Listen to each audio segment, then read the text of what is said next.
Through a Scottish Prism, the programme that is unapologetically pro-Scottish independence and anti-Westminster rule. Everything we say here is viewed through a Scottish Prism.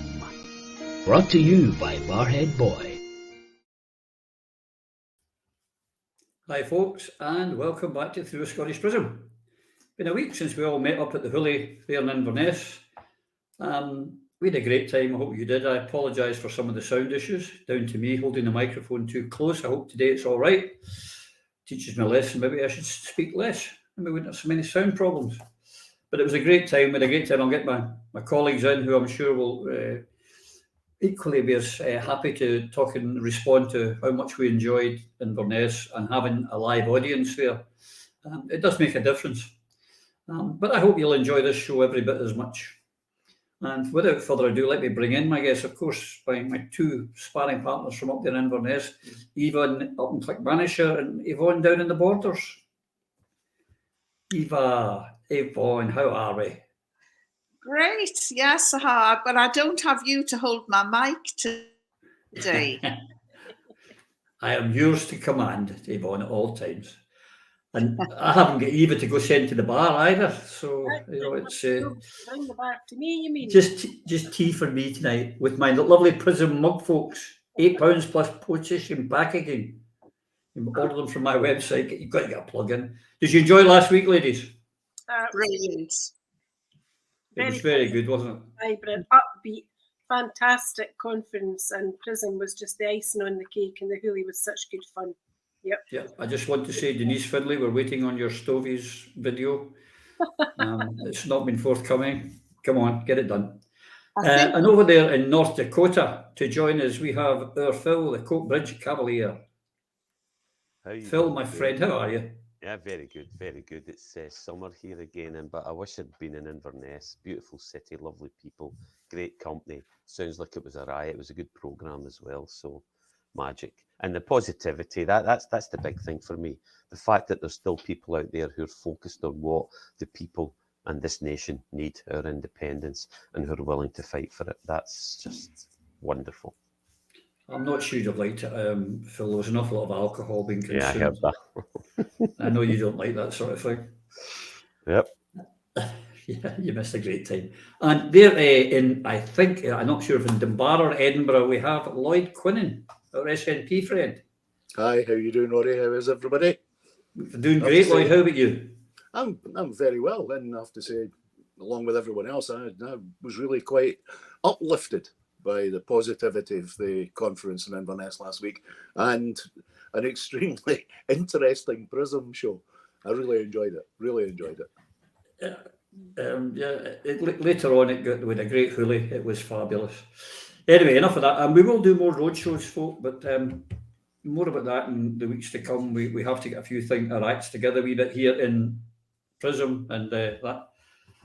We'll go into those things at a later date. But let's get on to this week, because by Tuesday, I thought we had a full show, ladies and gentlemen, because so much happening earlier in the week.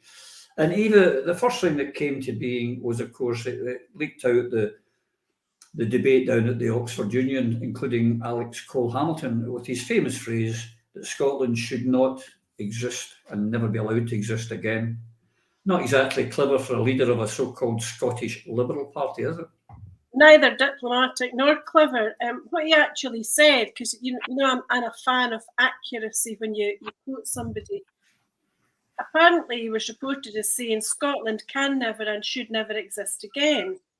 And he compared the Yes movement with Brexit.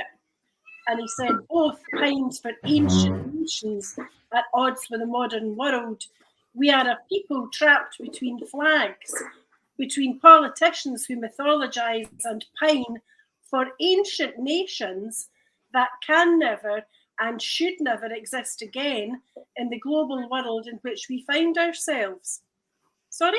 Scotland is an ancient nation. Are we supposed to turn our back on centuries of heritage and history? And, you know, it's in our DNA, is it not? Whether you were born here or arrived here, Scotland is loved in part because it is an ancient nation, one of the oldest, if not the oldest, flags on the surface of the earth. mythology going back forever, talk of Athelstaneford, places like that. It doesn't just all have to be about William Wallace and Robert the Bruce. With the Enlightenment, with the education system that we had in Scotland hundreds of years before there was anywhere else, trade with Europe, friends round the world. To suggest for the moment that Scotland as an ancient nation should never exist is just utter madness. He tried to roll back from it, of course, but it's too late. It was recorded. But thankfully, there were other Scots available to wipe the floor with him. Indeed. The only thing he said that was sensible I liked was "We are the people." I liked that, but the rest I didn't bother with. Yvonne, can you imagine a Scottish National Party MP sitting at Westminster and saying that England should never exist? Can you imagine the outcry? Well, it was a disgraceful performance. What annoyed me, he's kitted out in his kilt and, you know, sort of giving the sort of stereotypical dress or the national dress. You know, Scotland has its own national dress, and there he was, all kilted up and looking like a Scotsman or a native of Scotland. And he stood there in front of all those pompous, privileged, elite whites from Oxford University and said that. And he is a disgrace. He shouldn't be allowed back in the country. Of course, if we had a border, we could stop him at the border, but we don't have a checkpoint in place yet. But no, he really, he's got a clouded judgment. He isn't the greatest judge of character anyway. You know, look at the mess that he got himself into when he was supporting that dreadful Green trans individual who was involved in all sorts of sleazy behaviour. Just, it was a disgrace, and also people would not have appreciated that, because if you ask anybody, especially the elite in Oxford, about Scotland, they would all say it's a nation. It still is a nation. I know that the Tories would like it to be a territory or a province of England, but it's not. It's a nation. We've got our own rugby team, our own football team. I was really offended on behalf of Scottish people that he actually came out with that SH1T. Indeed. You know, Phil, Yvonne mentioned that he was wearing the kilt. He should have probably been dressed up as a red coat. I mean, more appropriate, would it not? Yeah, absolutely. I mean, Alex Cole-Hamilton, house jock extraordinaire, Dobby the house elf on steroids, doffing his cap. It's just embarrassing. A leader of the Scottish Lib Dems. I mean, and Eva quoted him perfectly. It begs the question: is there a place for the Lib Dems in Scottish politics if you're coming out with rubbish like that? No. You know, because Scottish politics primarily concerns itself with the question: should Scotland and its people remain part of this union of supposed equals, or regain its independent nationhood, where its people can determine their own future and prospects? And part of the answer concerns itself with the demise of British politics from a multi-party system to the American one. You know, two cheeks of the same backside. This we see with the abandonment of any pretensions of socialism by Labour and the removal of principled people like Jeremy Corbyn, while aligning themselves with a supposed party of the worker with the same neoconservative principles and lobbyists that manipulate the Tories. I mean, and if you want to understand how that works, see the excellent, I've mentioned it a few times, 26 article titled Revolving Doors by Richard Brooks and Solomon Hughes of Private Eye. But the second part of the strategy that I think Cole-Hamilton's adopting here is the further commitment and deepening of the Lib Dems' position on unionism with the hardcore right of British unionism, which is really disconcerting. The same well-organised and ruthless forces that manipulate politics to ensure their goal of keeping Scots on the leash, and more importantly, Scotland's resources tethered to Britain and the corporations that feed off those resources and profit. So, of course, all of us, as Yvonne touched on, that understand that Scotland is another country, that we exist in a voluntary union of supposed equals in the United Kingdoms, kingdom with an S at the end, plural, of England and Scotland, plus the Principality of Wales and the province or region of Northern Ireland. Find Alex Cole-Hamilton's comments and position as weak, subservient and ignorant of the fiercely different culture and peoples that Scotland and the Scots are. What bites is that we who know what's going on and just how wealthy Scotland is and how much better off we'd be running our own affairs understand what a betrayal of the people of Scotland this is. This guy's just another bot politician. Absolutely. And I refer you back to the revolving doors to understand article from Private Eyes to exactly how that works. It's a disgrace.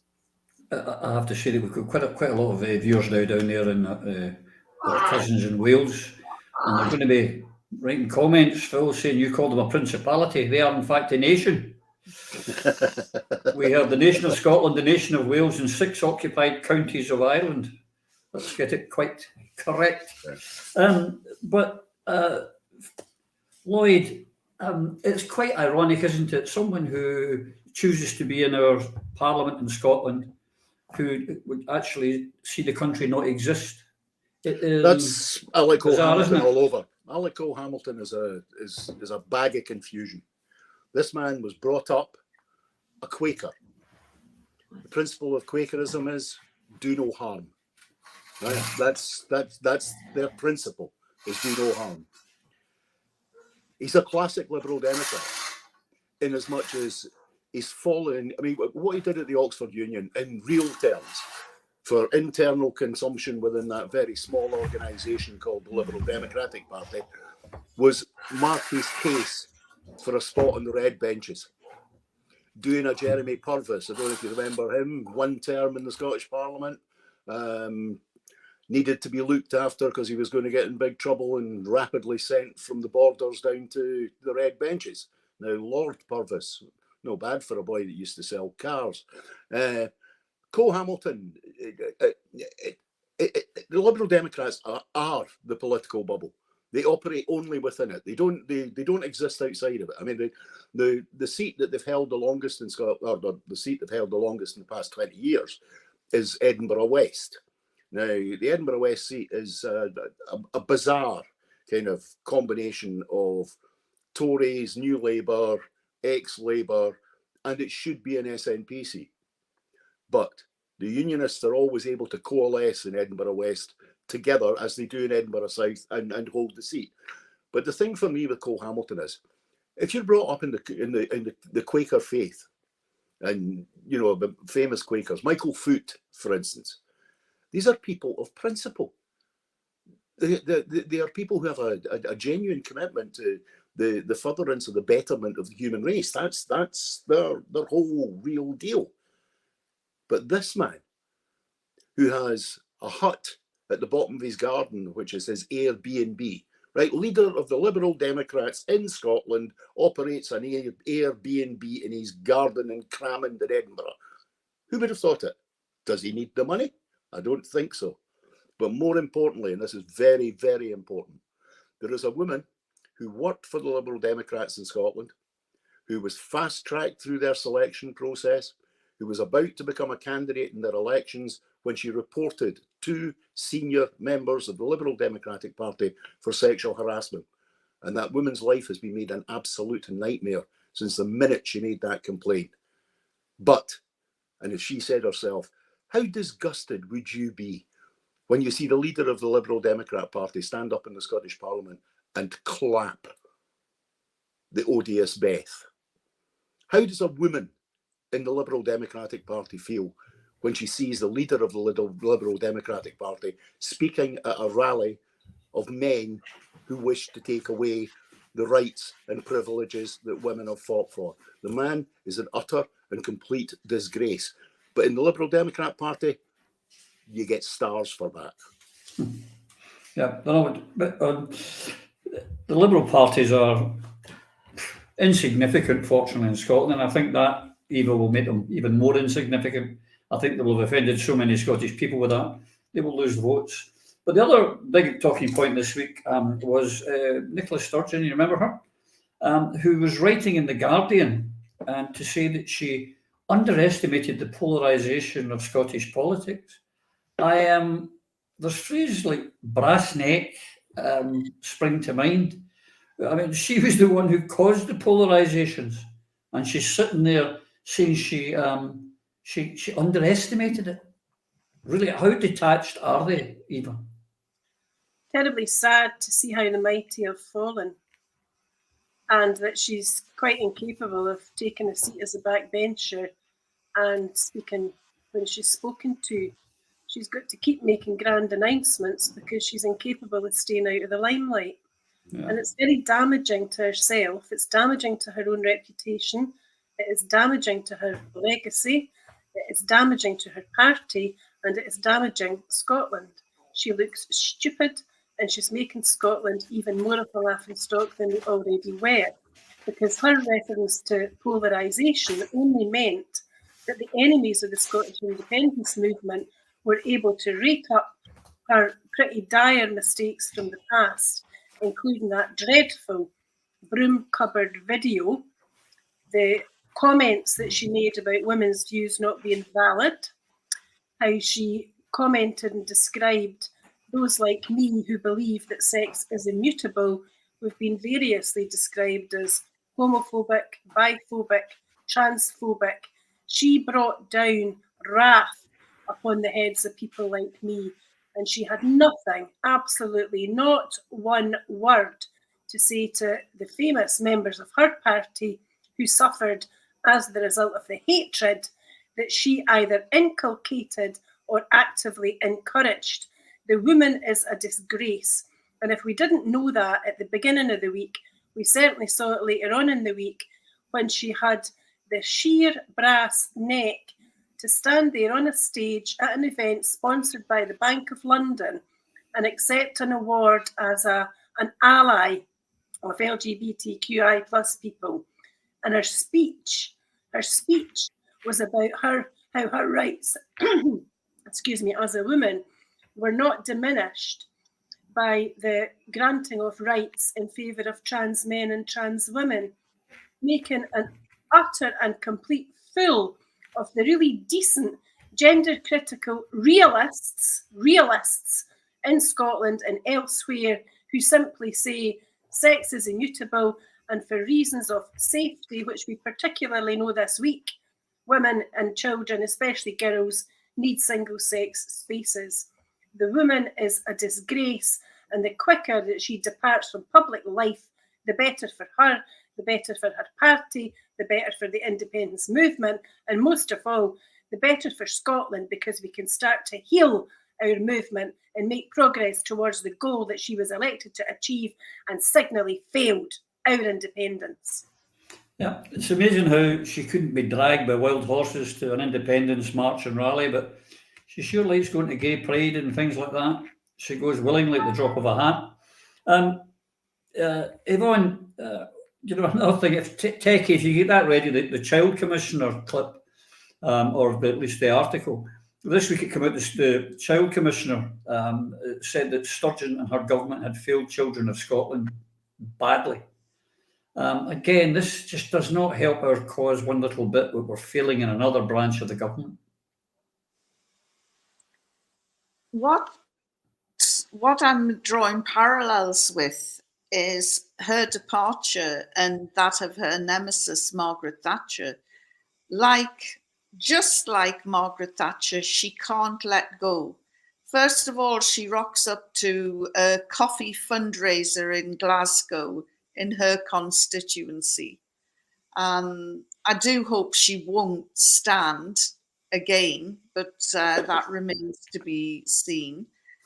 Then she turns up at these Rainbow Awards, and knowing now, with the benefit of hindsight, the damage that her GRR bill has done to the party, she still gives this rousing speech dedicating, she says, her life to people in the trans community, and you know, without any sort of filter or awareness of how upsetting that this is to people. And she turns around and she said that she travelled from Scotland with her Scottish lesbian friends. The truth is, most lesbians are totally hacked off with her, because apart from women's rights being eroded through her GRR bill, the rights of lesbians and the sensitivities towards lesbians have been totally trashed by this woman who claimed to be a feminist to her fingertips. And people have said, oh, the SNP are going to airbrush her completely off the scene. Well, they're going to have a hell of a job.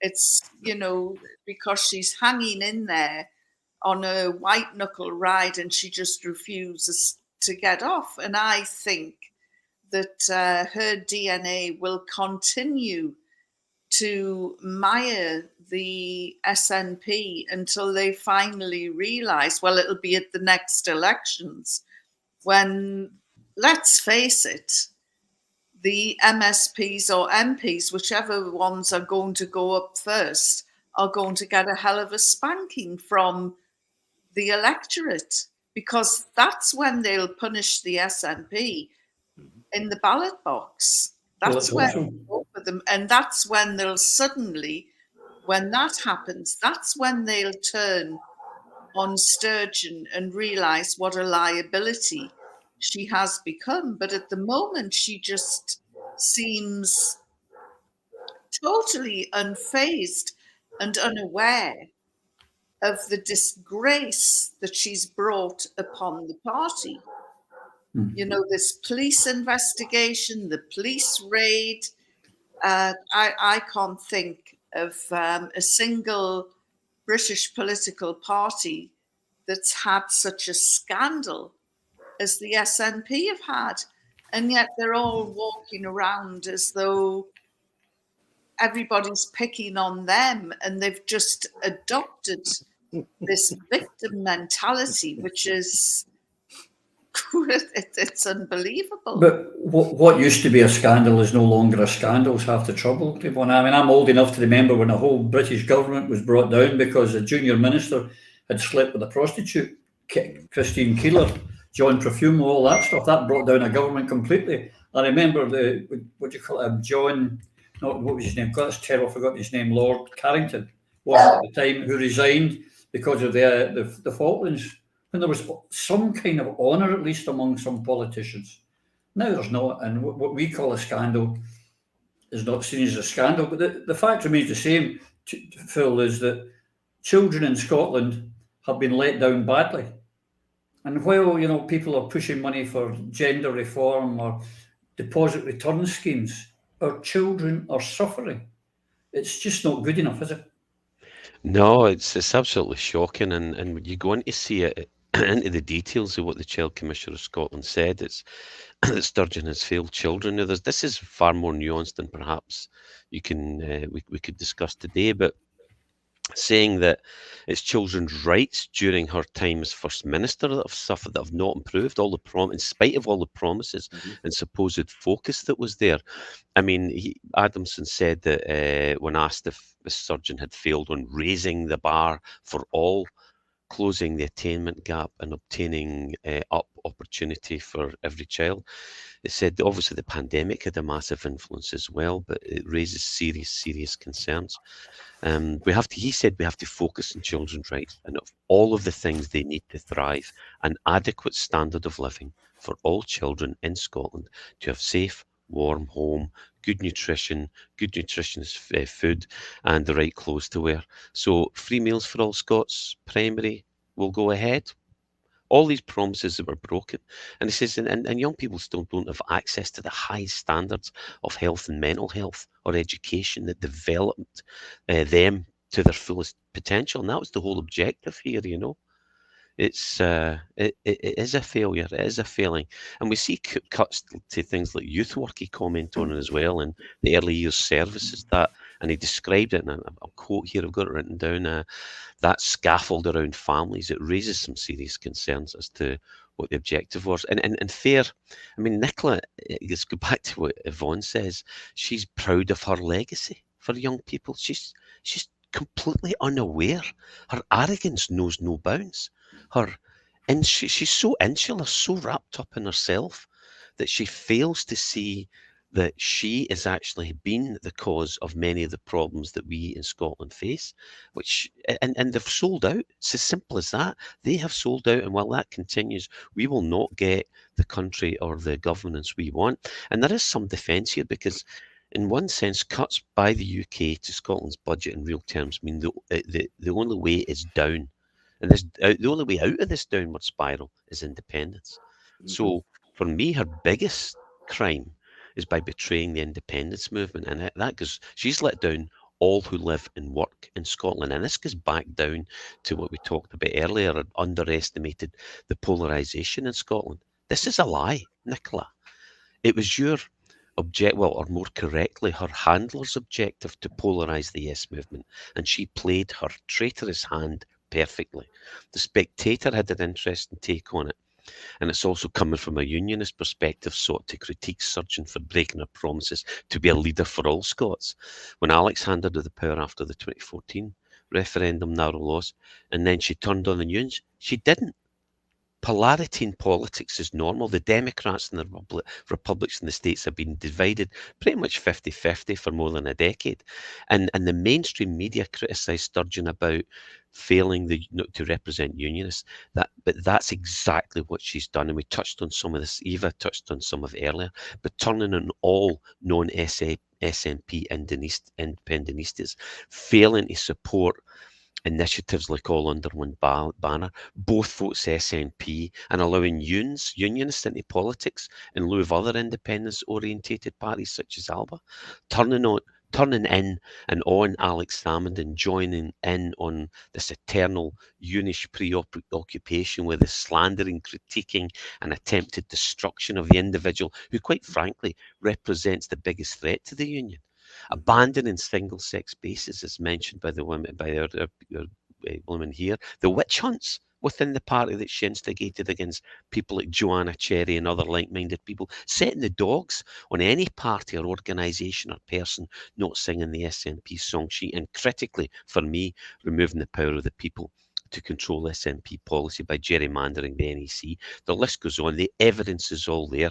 So not only she let down the children, it's all of the people of Scotland she's let down by failing in what should have been a prime directive, which is the freedom of our people and our nation. Lloyd, you're a good old sparring partner of yours, Fergus Ewing, has been back in the news again this week too. He made a very great statement, in my opinion. He mentioned with the Butte House agreement with the Greens and said, you know, the SNP in coalition with the Greens means that the SNP are in office, but they're not in power. And it's actually wonderfully describes, because if you look at all the problems that the SNP, the main problems they've all been green-driven policies. GRR, the deposit return scheme, you know, bicycles. You know, all these things are the Greens initiatives. The tail is wagging the dog. There's no question about that, but I think there's a bigger agenda. And I wish Fergus would get onto this. I mean, I'm glad for what he's done. I think we discussed this a few shows ago. Fergus should have knocked on the door. He should have knocked on the door the morning after Humza was elected and told them the good news story about independence. I'm glad that he's fighting back, but is it too late? Is this all coming a bit too late? But what Fergus has to do more than anything is these are the cheap points made in the parliamentary chamber. The real issue here is what is the ideology that drives the Greens and drives the current leadership of the SNP to follow this disastrous path? Where is it coming from? Why is there all discussion being closed down? Now, there are other things, and I hope he gets stronger on the protected marine areas particularly. But one of the things that they all of them, Fergus included, have abandoned completely their responsibility is the issue of the free ports. Now, I know we're not going to talk about that right now, but this is the big thing coming, and we need to be talking about it now. Now's the opportunity for Fergus and some of the other people who have got a brain on the back benches, coming from various different perspectives, who need now to make use of this interregnum, for want of a better description, to actually make the points that need to get put into the thick head of the boy for Hutchie Grammar. It's really, really straightforward. The opportunity's there. Now, some of them don't have either the experience or the courage or maybe the experience to do it, but they have to start looking for things. You can steer the ship in the right direction up to a point, but you can only do it if they're getting the proper information and the proper navigation. It's not happening. Fergus's contribution is good. I want to see Annabelle doing the same. Bill Kidd. And it is time, a long time, since Christine Graham got up and made use of her intellect correctly in that chamber. While all this was going on up in Scotland, Eva, Stephen Flynn, I mean, over a 2-day period on Thursday, he was going on again about the Section 30, and that would be the price of the SNP support to the Labour Party for their support if it should be a hung parliament. This is despite numerous occasions that even Jeremy Corbyn, who we sort of like, said, and which Starmer has repeated, is under no circumstances, under any circumstances, will they do any agreement or deal with the SNP. The SNP can vote with the Tories and vote them out, do what they like, but there'll be no deal. Now, everybody and your granny knows that. But Stephen's saying, yeah, well, we could maybe do a deal on that. And then the following day, when kind of Labour poo-pooed it, he said, well, you know what, we might support you anyway, and we'll get nothing in return. It's just so typical of the SNP, giving away their hand, giving up the negotiating position and saying, well, you can do what you like with us. We don't care. Step all over us. We'll just sit and take the gravy. You actually wrong-footed me, Roddy, because I had done my homework and my revision in relation to Jamie Hepburn, the Minister for Independence. Oh, we're coming to him in a minute. But what you're reminding me of is that there is no independence strategy within the SNP. It doesn't exist. It's not there. We know it's not there. And we know that prior to becoming leader, Hamza said that he would organise assemblies. He was going to set these up within week 1 of his leadership. Yeah. These would be assemblies of members where they would pursue an independence strategy, because he couldn't write it himself, because he's not as clever as Nicola Sturgeon, and she was so clever and she still couldn't do it. So if she couldn't do it, he couldn't. So he was going to have to ask the members, because their collective intellect was such that they were going to dig him out of a hook. So you can now just stop laughing, because this is very serious. What I'm going to come to is these people comprise the Scottish Government, and they comprise a majority of Scotland's representation at Westminster. They're not political pygmies. They are political toddlers. And what they do is, Pete Wishart has a blog that I don't think it's out yet, but it's going to be about how we need to have an independence convention. Well, yeah, boo, Pete, you've been name-calling everybody, including Stuart Campbell, who spoke about this a long time ago. Nicola Sturgeon announced that constitutional convention in January 2020. We're still waiting for it. It's not news. So we've got him suggesting there should be a constitutional convention, having previously written it off. We've got Angus Brenton McNeil, who I'm surprised he's got a hair left on his head after the amount of frustrations that he's had with the party not listening to a series of sensible ideas that he's put forwards. And now we've got Stephen Flynn, who doesn't know his arse from his elbow, quite frankly. because on the one hand, he's going to deal with Labour, and then he's not going to deal with Labour, and he wants this, and he wants that, and he wants whatever else.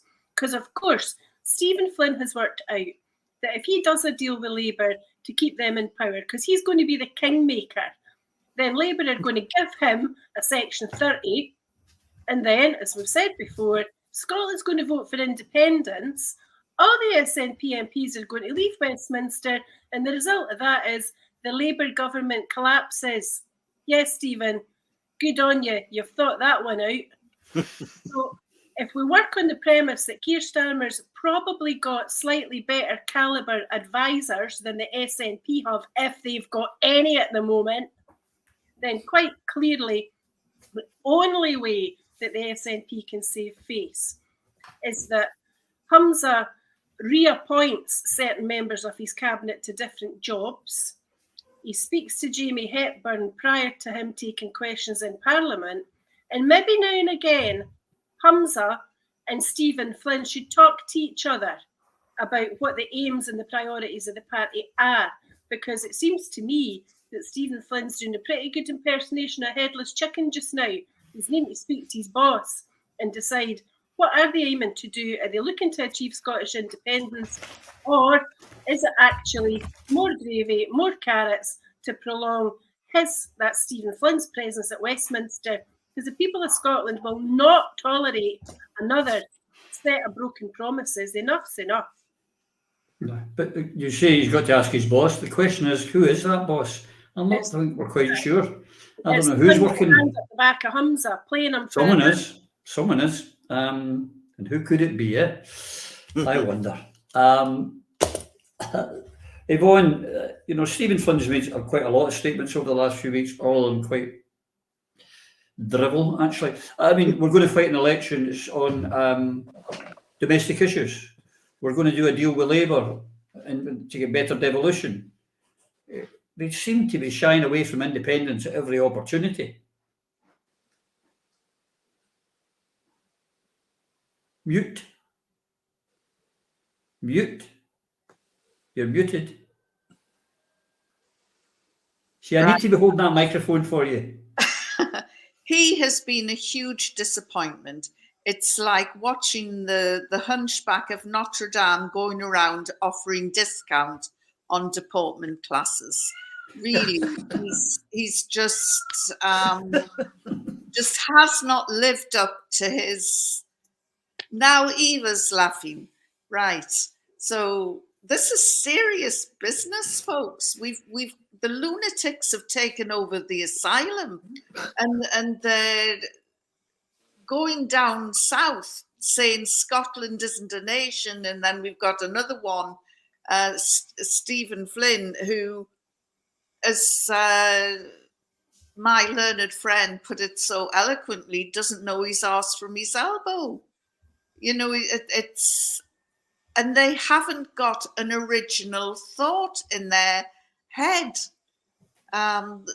Watching the performance, and I know you'll be touching upon this, watching the performance on the BBC's Question Time last night, they had this brainless little former spad of Nicholas on the programme, talking about Mary Black's excellent quote about greed. And it was a quote that Mary Black, Princess Mary Black, stole from Neil Hanvey, word for word. And, they haven't got an original thought in their head. I'm told that there are serious moves within the SNP grassroots to get rid of all of these toxic individuals who aren't interested in talking about independence, who haven't seen an angry man in their lives, who've never been on a housing scheme or met anybody who's in dire poverty, have no idea what the inside of a food bank looks like or why people are queuing up to go to food banks.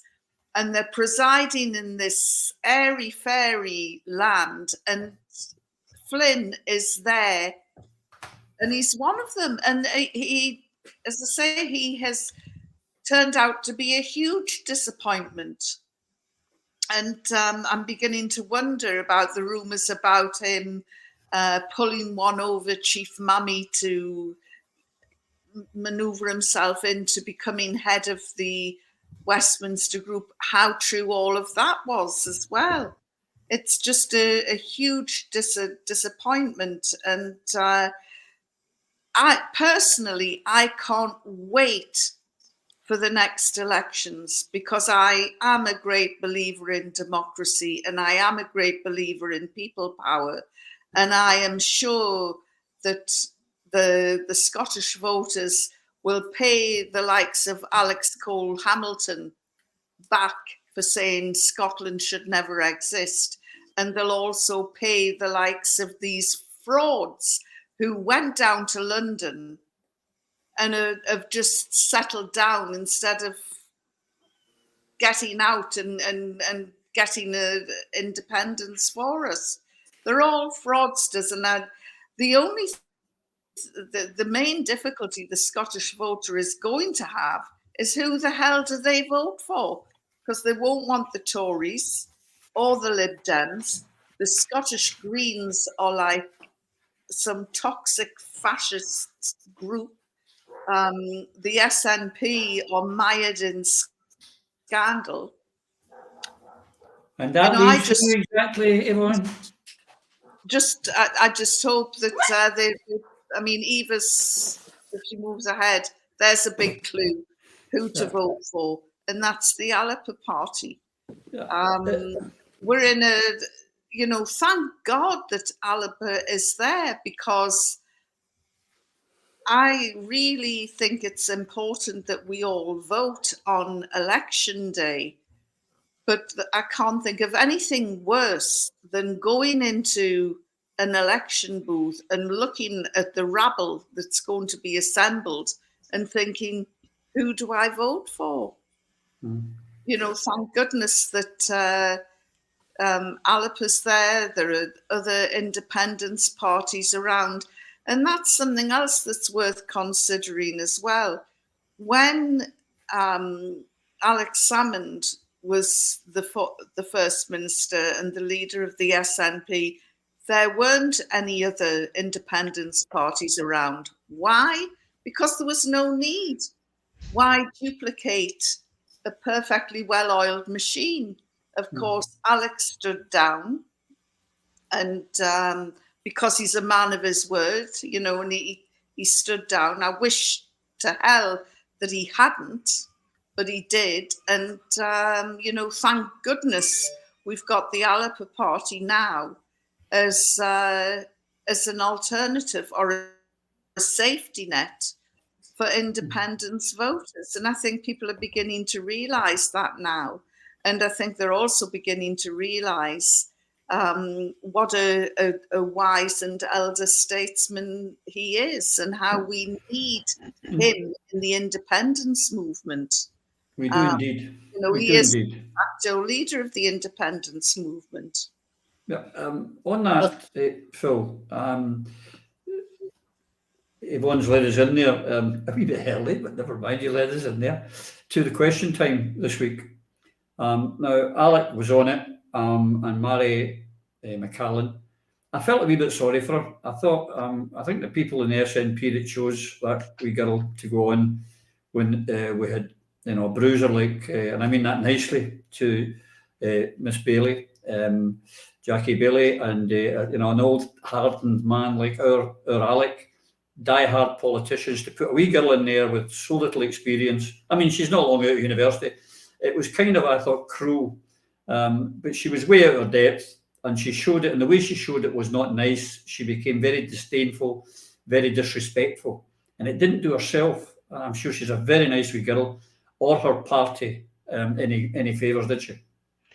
Well, to be honest, I have to admit that I haven't been able to catch up with it yet, but from what I've seen, that's clearly the case. So if you don't mind, I'll just limit my comments to the few issues that have went before with Jamie Hepburn and the Constitutional Convention and a few other things.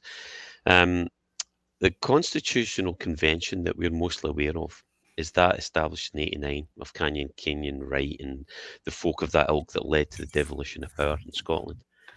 This was a requirement, a key requirement in the step to devolution, and needs to be implemented as a key vehicle in the next step to attain independence for our nation.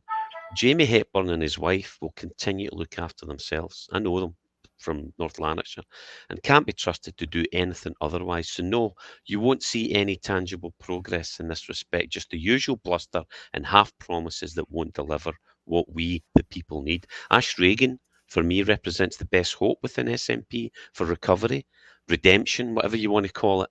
But what it means is a return to the principles that made the SNP the force it was. Now it's just another divided and controlled political party that has been infiltrated, manipulated, and now we, the people, are left wanting for a vehicle. Stephen Flynn on the Section 30.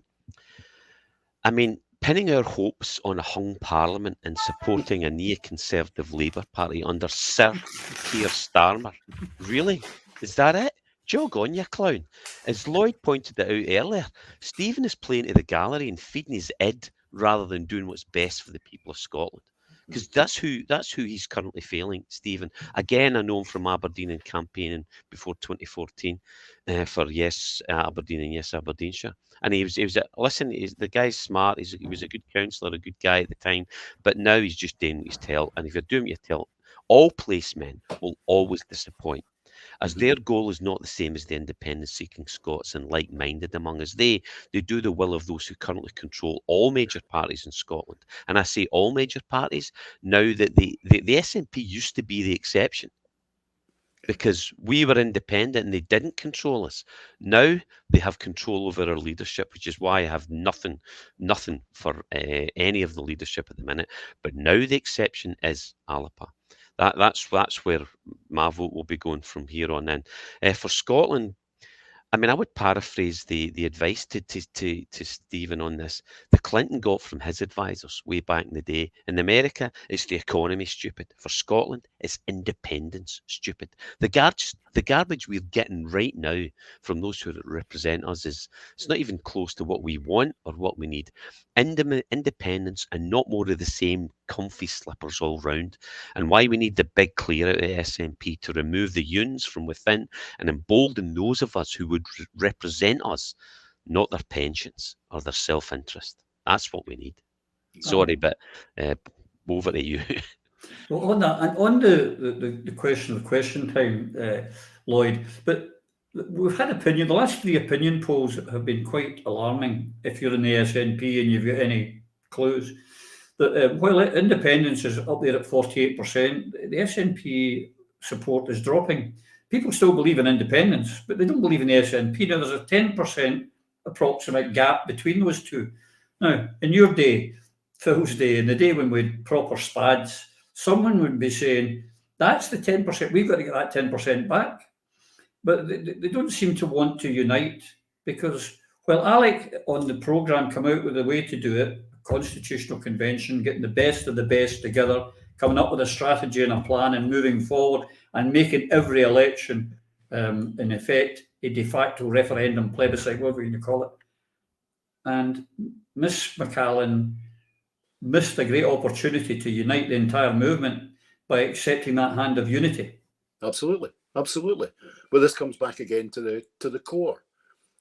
In the end, there's 3 things we've talked about so far. Child poverty. Child poverty is 2% more than it was in 1999. That's what you get out of devolution. Mary McCallan on Question Time last night was, you want management politicians who can manage, not innovate. That's what you'll get. People that can talk the message but do not have the ability to think on their feet. They're not driven by a passion to eradicate poverty, improve the lives of our older people, to get rid of our slum housing, even fix bloody potholes in the road. They don't have that commitment. They have no vision that sees that the only way we can answer the questions that the people are posing to us and have posed to every politician since the universal franchise, is you have to control the economy. By controlling the economy, you can control social policy. By doing that, you can deliver on the people's desires and needs. It's very straightforward. But if you're operating on a pocket money basis like we are, then you'll get pocket money managing politicians who are not politicians, they're managers. That's all they are. They work for the franchise. The franchise is called Westminster. You know, this is where we're at. On Mr. Flynn, I would suggest that some of the things that are concerning him at the moment is how many of his group are occasionally bumping him and nudging him in the ribs and suggesting that maybe they'd have a better home in the Labour Party. Because there's a few of them, and Phil, you know who I'm talking about. There are those in there who maybe even came from that place in the first place, but who love the lifestyle. They love it. And they know that if they were to approach the Labour Party over the next few months, then maybe the Labour Party will make room for them, particularly the ones in the west of Scotland, but there's one in the east of Scotland who might do it too. Flynn's worried about that, but he's more worried about holding his own seat. These people have made a calculation. They have made a calculation, which is they can afford to drop in the polls while independence stays high. They can afford that drop because what's happening here is the same thing has happened in other countries across Europe, where the leading independence party, immediately it comes into power in a devolved circumstance, becomes a professionalized cartel, for want of a better description, self-perpetuating, self-aggrandizing, and slapping itself constantly on the back. But the reality is that people you get in the circumstances like that are not the people who have the imagination to address the serious problems that we have in this country, our problems with drug deaths, our problems with health, mental health as well, the issues of housing, the issues of high quality employment that we need to fix now before the free ports come sailing up the Firth of Forth.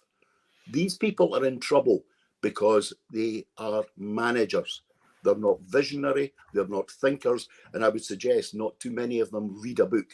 And if they are reading books, it's maybe they'll, you know, it's the ones in the airport. They're not the ones they should be reading. These are the people who need to get themselves a political education, and you don't do that by binge watching The West Wing. No, you don't.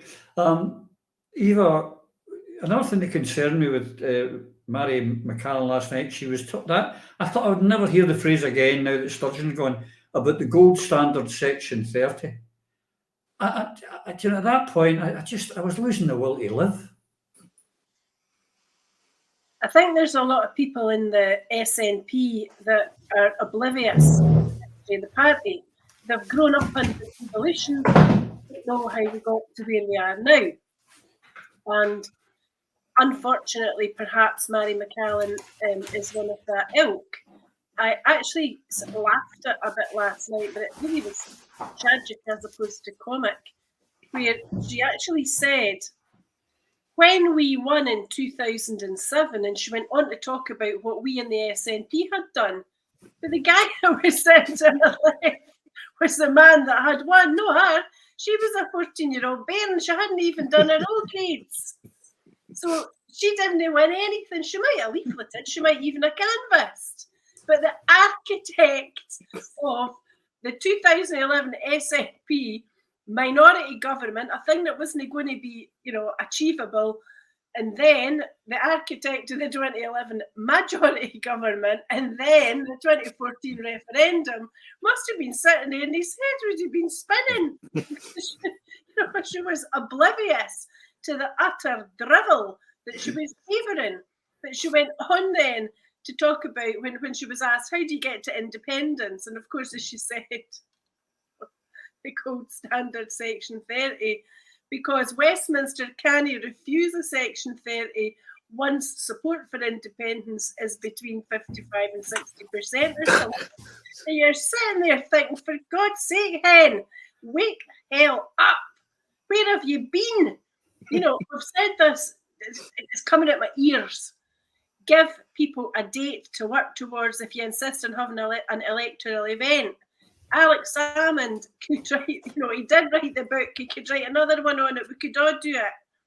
So it was embarrassing in the extreme that the architect of the success of the SNP and the independence movement, who brought us, you know, very, very close to attaining that dream, is sitting there with all the answers.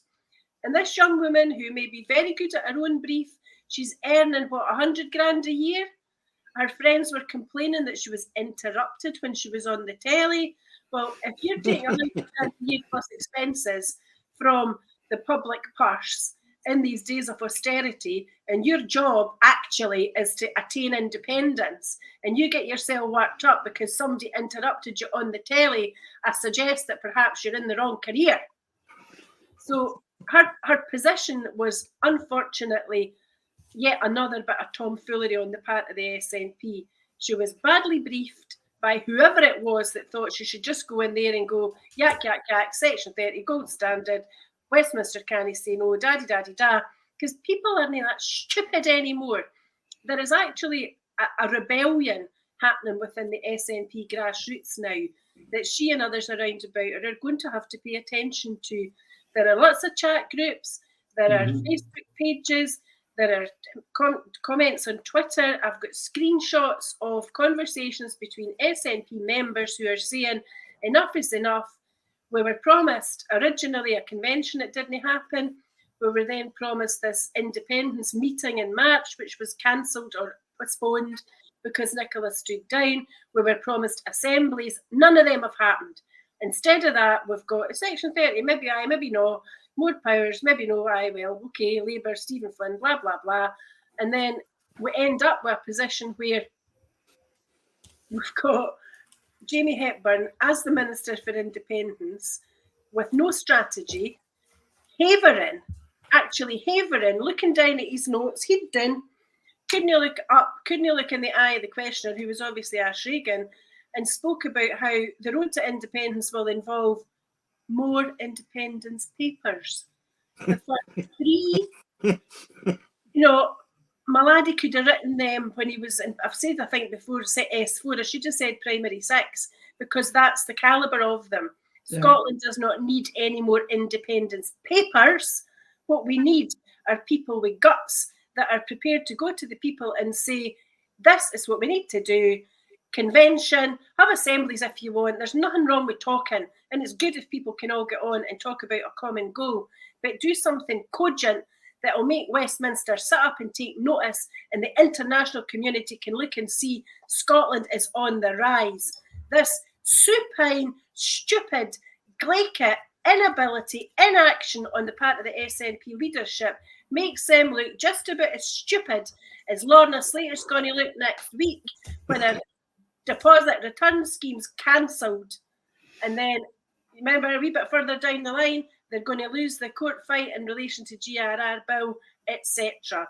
So if Humza doesn't want to look like a laughingstock again, he'll do what he's been told before by me. Pick up the phone to Alec, and the two of them will have a wee blether about how to get the show on the road and get the convention up and running.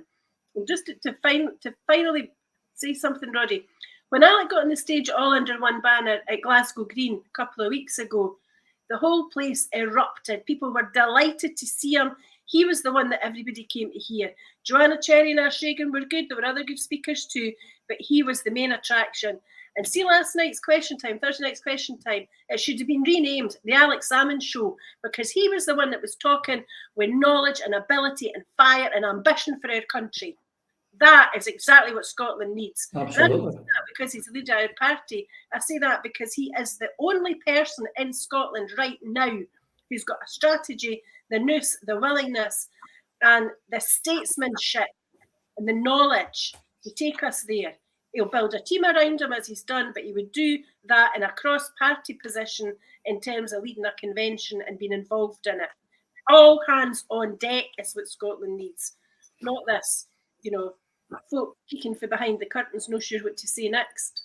Lloyd, you wanted to say something? Yeah, just quickly. I mean, Eva's always right, but that was particularly on the money. But I think there's something that, particularly with regard to the potential rebellion, and I'm certainly hearing elements or talking at least, Yeah. Over the next 2 months, each member of the SNP is going to be asked whether or not there should be a selection process for the Westminster candidates. And the Westminster election is the next election coming. Now, what I'm saying is, you need to have a selection process in every single constituency. We need to have an ability to hold these people to account. And more importantly, we need to get shot of a whole bunch of them.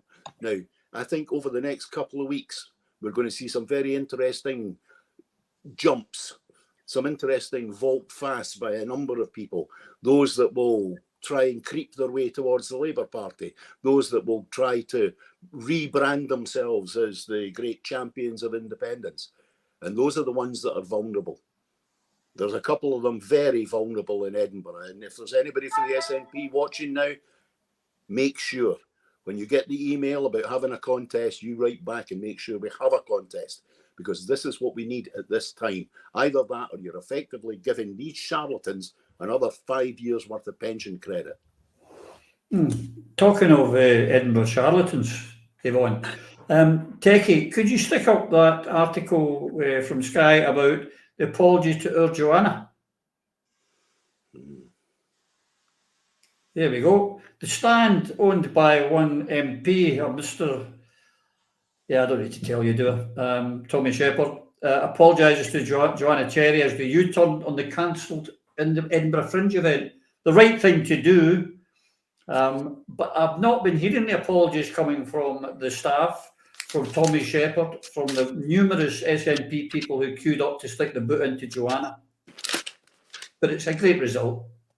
Yeah, it is a good result. And it's amazing how a legal letter from Joanna Cherry often accelerates this desire to apologise for wrongdoings, which is a testimony to her brilliance as a lawyer. And actually, going back to Mary McCallan, legal lightweights like herself should take some notes on how to conduct themselves like Joanna Cherry. You know, every week now I watch Prime Minister's Questions, and I watch the SNP benches gathering, and Joanna Cherry is just treated as though, you know, there's a barge pole's distance on either side of her.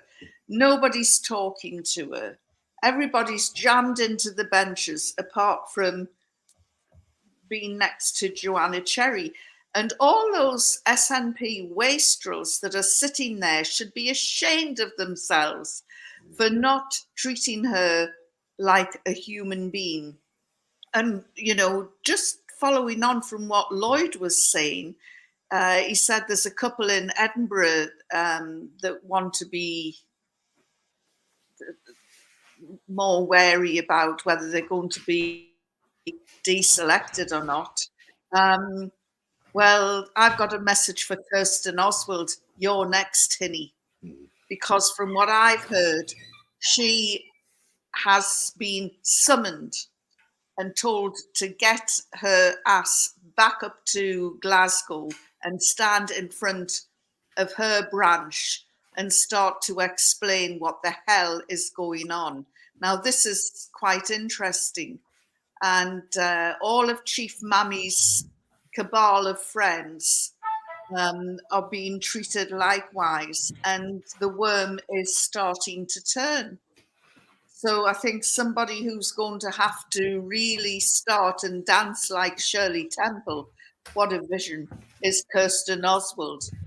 Because she's going to have to justify all of her rancid, toxic actions and her support for the GRR, because all of that wokery has gone now. All this gender woo-woo crap is gone. People are finally rising up and taking control of their party. And, I hope so. You know, about time too. And I salute all of the SNP members that are doing that. because it's going to take some guts to bring this miserable bunch of gravy-trained trotters to a shuddering halt. And could I just say, as an ex-SNP member of many decades, and I'm sure I speak for others who watch this show, I don't take joy from what's happening with the SNP. I'm very saddened by it. It's like one of your family, I don't know, becoming a junkie or something, I don't know, and being beyond the pale. It saddens me, and I hope it does get better. But on it, the clock's beginning to beat us again, and I've got a question for each of the guys before we finish up. And one of them, a week's not complete without Angry Phil. So, Phil, this week, Andrew Miller, aka Amy George, the trans butcher. Firstly, Techie, can you please put up that famous quote from Shona Robinson?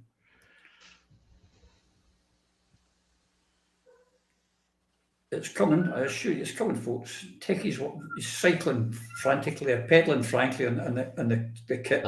We know the quote. Anyway, the quote is that, men do not need to get into situations to be predators.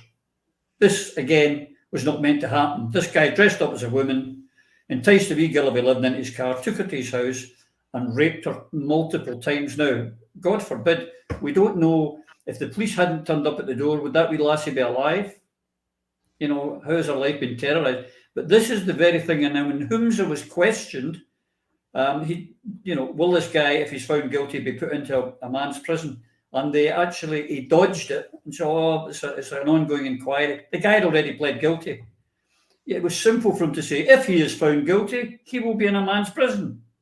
But he didn't. No, Shona and Humza should resign immediately. They've got us into this mess, and they've got our culture into this mess, but the horror, the tragic, the destruction of that young girl's life, and many like her and her extended family, is you can't get angry enough about this. You just can't.